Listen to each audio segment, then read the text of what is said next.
तो दिल्ली में आज प्रेस क्लब में प्रदूषण की समस्या को लेकर के जो है एक प्रेस कॉन्फ्रेंस की गई, जिसमें तमाम लोग जो है शामिल हुए और लगातार जिस तरह से दिल्ली में प्रदूषण एक जो है विकराल समस्या जो है बनती चली जा रही है, उसको लेकर के एक आंदोलन की रूपरेखा भी जो है तैयार की जा रही है। तो हमारे साथ में सर हैं जो इस प्रेस कॉन्फ्रेंस में शामिल रहे थे, मैं उनसे उनके बारे में जानना चाहूँगा और आज जो मीटिंग की गई है उसमें क्या क्या मुद्दे थे उसके बारे में। मेरा नाम है आकाश भट्टाचार्य।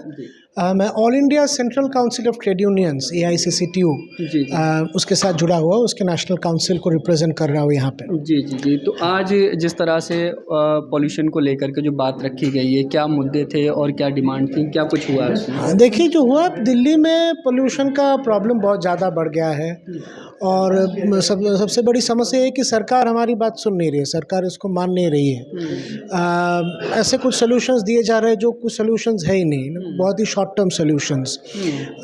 हवा में आप पानी स्प्रे करें या ऐसा कुछ करें या कहीं सीधा डिनाई करें, so that is not going to help. तो इसीलिए ये फोरम बना है, जो फोरम तमाम नागरिक संगठन, छात्र संगठन, मजदूर संगठन सबको जोड़ते हुए फोरम बना है सांस। हमारा जो एजेंडा है कि देखिए, ये पोल्यूशन की समस्या कोई एक साल की समस्या है नहीं, ये लंबे समय से ये समस्या जो है ये धीरे धीरे इट हैज़ ग्रोन। तो इसीलिए एक लॉन्ग टर्म सोल्यूशन चाहिए और ये लॉन्ग टर्म सोल्यूशन के लिए एक तो एक पॉलिटिकल विल की ज़रूरत है कि सरकार हमारी बात सुने, but more important than that ये है कि सिटीज़न जो है, नागरिक जो है दिल्ली के, वो नागरिक इस मुद्दे पे एकजुट हो और सरकार से मांग करे कि पोल्यूशन की समस्या को एकदम कोर इशू माना जाए और इसका हल किया जाए। तो इसी मकसद से ये फोरम बना है और आज प्रेस कॉन्फ्रेंस में हमने इस फोरम के जो चार्टर ऑफ डिमांड्स है उसको हमने आज यहाँ पे लॉन्च किया। किस तरह की से जो है लोगों को प्रभावित कर रहा है ये पॉल्यूशन जो बढ़ गया है? आपने जिस तरह से बताया, आप एक ट्रेड यूनियन से जुड़े हुए हैं, तो तमाम जो लेबर तबका है वो, क्योंकि उसके पास तो इतना जो है नहीं है कि वो एयर प्यूरीफाई खरीद सके, बहुत सारे जो संसाधन वो खरीद सकें, तो ये समस्या जो कैसे, क्या अनुभव है लोगों को? वही बात है, देखिए, इसलिए ट्रेड यूनियंस को भी जोड़ा जा रहा है कि पोल्यूशन हो या हीट वेव हो या शहरी बाढ़, अर्बन फ्लड, जो भी क्लाइमेट डिजास्टर है, इसका सबसे बुरा नतीजा लेबर क्लास के ऊपर होता है कि आप पोल्यूशन से बचने का पूरी तरह बच नहीं सकते, लेकिन फिर भी दो तरीके हो सकते हैं। एक, या आप घर से बाहर ना निकले, यानी कि वर्क फ्रॉम होम अगर आप कर रहे हैं तो हो सकता है बच गया। ऑन टॉप ऑफ दैट आपको घर पे एयर प्यूरीफायर रखना पड़ेगा, जो कि बहुत महंगा है। तो जो ना एयर प्यूरीफायर रख सकते हैं या जो घर पे नहीं रह सकते हैं, वो लोग कैसे बचेंगे? तो इसलिए जो भी वर्किंग क्लास है वो पूरी तरह एक्सपोज्ड है पोल्यूशन में। और जहाँ तक शहर की बात है, देखिए, यहाँ पे maximum working classes informal sector में काम कर रहे हैं, ठीक है। इनफॉर्मल सेक्टर यानी कि अब कंस्ट्रक्शन सेक्टर हो गया, आपके गिग वर्कर्स हो गए, सैनिटेशन वर्कर्स, ये सब काम बाहर ही होता है, ये घर के अंदर वाली काम है नहीं। जो डोमेस्टिक वर्कर भी है उसको तो चल के आना पड़ रहा है जहाँ पे वो काम कर रहे हैं वहाँ पे, और अपने घर में उनका एयर प्यूरीफायर है नहीं। तो वर्किंग क्लास टोटली बहुत ही बुरी तरह अफेक्टेड है ना। तो इसीलिए ज़रूरी है कि ट्रेड यूनियंस को जोड़ा जाए, तमाम सारे वर्कर्स ऑर्गेनाइजेशंस को जोड़ा जाए।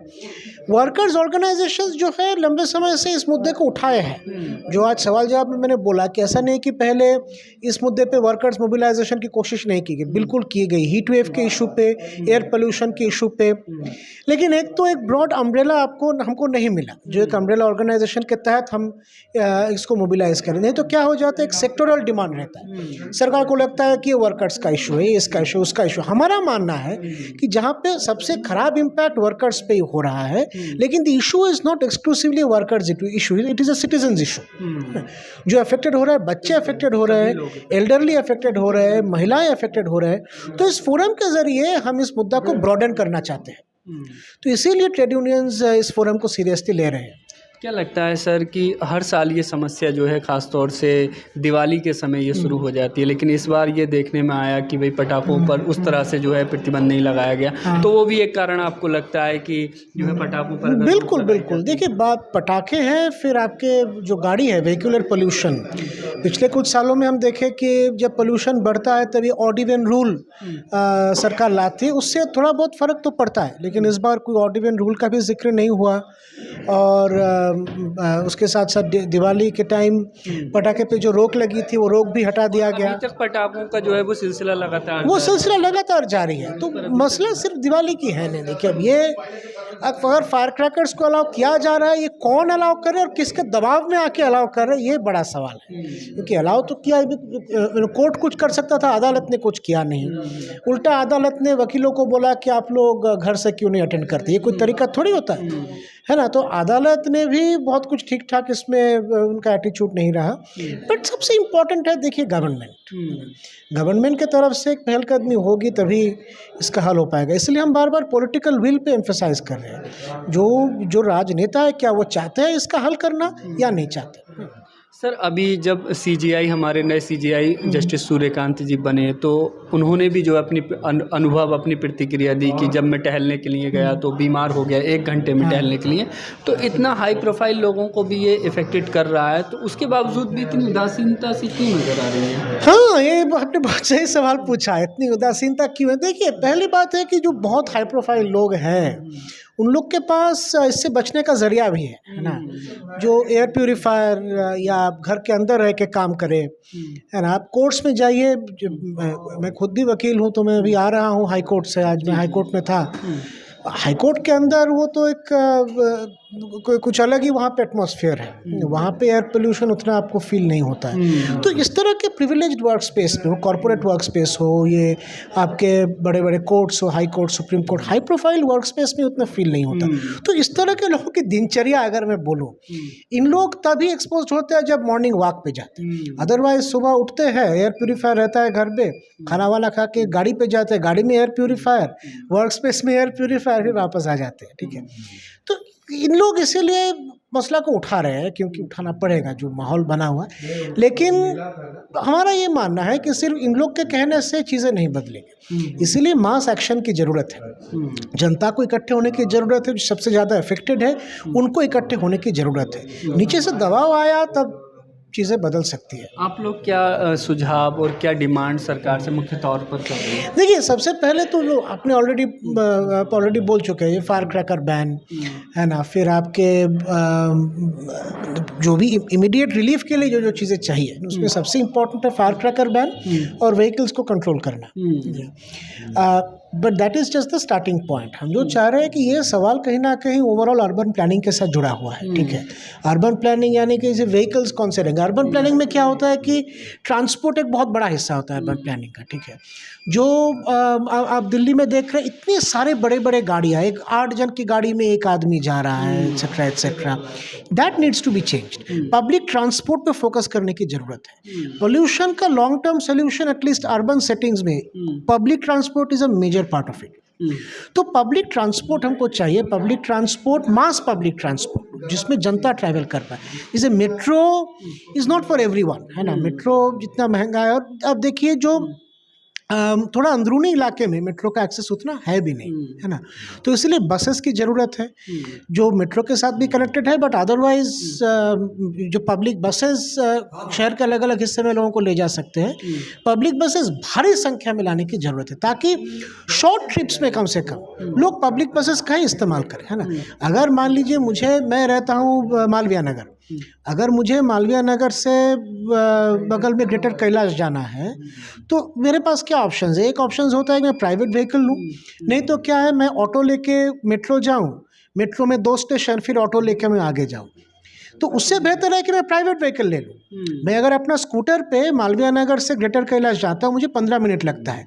ऑटो में 30 मिनट लगता है, पैसा भी ज़्यादा लगता है। तो इसके एक ही सोल्यूशन है, बस। शॉर्ट डिस्टेंस कवर करने के लिए public buses are the best. लेकिन पब्लिक बसेस की स्थिति बहुत खराब है। डीटीसी में भारी मात्रा में प्राइवेटाइजेशन हुआ है, बसेस की संख्या कम हो गए। तो पब्लिक ट्रांसपोर्ट, बसेस के साथ साथ साइकिल्स ना, साइकिलिंग भी इनकरेज करना, ये सब विदेश में हो चुका है। जो एडवांस्ड कैपिटलिस्ट कंट्रीज है ना, वो वहाँ पे ये सब हो चुका है। तो आप यूरोप देखिए, आप अमेरिका देखिए, पब्लिक ट्रांसपोर्ट सिस्टम अच्छा है। लोगों को इनकरेज किया जाता है कि शॉर्ट डिस्टेंस पे वो साइकिल का इस्तेमाल करें, व्हीकल्स का इस्तेमाल ना करें। तो ये सब चीज़ें करने के लिए देखिए 2 चीज़ें प्रमुख हैं। एक, नागरिकों के बीच में एक इसको लेके एक अवेयरनेस होनी चाहिए ना, कि ज़मीन से दबाव आए। चुनाव के टाइम जब भी राजनेता को इलाके में जाए, बातचीत करे, तो इस पे लोग दबाव बनाए कि भाई दिस इज़ द इशू, आप इसका कुछ करें, और इसी पे आप चुनाव हारेंगे जीतेंगे जिस दिन ये मतलब ऐसा है कि अगर माहौल बन सकता है तो उसका असर जरूर होगा। बट ऑल्सो उसके साथ साथ जो मैं कह रहा हूँ, एक जनता के तरफ से दबाव और पॉलिटिकल विल। जो आज के ज़माने में राजनीति ऐसी जगह जा चुकी है कि लोग किसी एक तरह से चुनाव जीतते हैं, फिर सरकार अपने ही एक दिशा में चली जाती है और जनता आवाज़ उठाते हैं तो उनके खिलाफ केसेस दर्ज हो जाते हैं। तो इसीलिए जनता के दबाव को भी जनता की आवाज़ को जब दबाया जा रहा है तो पॉलिटिकल विल पे अलग से हम जोर डाल रहे हैं। इसीलिए हम लोग सिर्फ मास, जो आप नोटिस करिएगा, मैंने ही बोला था यहाँ पे कि सिर्फ मास मोबिलाइजेशन से नहीं चलेगा। हम लोग को पॉलिसी एडवोकेसी, लीगल रूट में जहाँ लॉबी करना, हर चीज़ करना पड़ेगा, नीचे से ऊपर से दोनों तरफ से इसको। हम लोगों को भी अपने लाइफ स्टाइल में कुछ बदलाव, कुछ एहतियात बरतने पड़ेंगे। आम लोगों को बिल्कुल बरतने पड़ेंगे, जैसे मास्क लगा के चलना ही। हाँ, मास्क देखिए, अगर मास्क एक शॉर्ट टर्म सोल्यूशन है, मास्क तो लगाना ही चाहिए, लेकिन हम चाह रहे हैं कि हवा साफ रखना, ताकि मास्क की ज़रूरत ही ना पड़े। देखिए, लोग जब प्राइवेट ट्रांसपोर्ट यूज़ करते हैं, कई बार होता है कि दबाव में आके करते हैं क्योंकि पब्लिक ट्रांसपोर्ट उतना अच्छा है नहीं। But it is not just that. एक दिल्ली, खास करके दिल्ली शहर में देखिए, लोगों का sense of social status, sense of respectability, एक तरह से आप कितने गाड़ी ओन कर रहे हैं, है ना, एक जो डिस्प्ले ऑफ वेल्थ दिल्ली में दिखता है, उसमें गाड़ी जैसे चीज़ें are an important part of it. जो लोग अमीर होते हैं या मिडिल क्लास होते हैं, उन लोग नहीं चाहते पब्लिक बसेस में जाना क्योंकि उनको स्टेटस का मसला हो जाता है। वो प्रेफर अ मेट्रो और ऑटो, मेट्रो और उबर। हम लोग पब्लिक बसेस पे नहीं जाएंगे, जो बेसिकली कहीं ना कहीं बहुत ही कास्टिस्ट और क्लासिस्ट मेंटालिटी है, जातिवादी और वर्गवादी, है ना, कि एक गंदगी का एहसास होता है कि पब्लिक बसेस गंदे लोग। तो अब अगर ये मेंटालिटी मुझे लगता है सबसे खतरनाक है। इस मेंटालिटी को चेंज करने की ज़रूरत है। समाज का अगर एक छोटा सा हिस्सा मानेगा कि हम सबसे ऊपर है, सबसे अलग है ना, हम जो जनता के साथ जाएंगे भी नहीं, जनता की समस्या होगी तो होगी, हम लोग एयर प्यूरीफायर लगा दें, ये जो एक हमारे देश में बन गया है, शायद पहले से ही था लेकिन आज के समय में बहुत ज़्यादा ये दिख रहा है। एक आइडियोलॉजी ऑफ इनइक्वालिटी एक तरह से देखिए तो ये सबसे खतरनाक है। चलिए, शुक्रिया। ठीक है।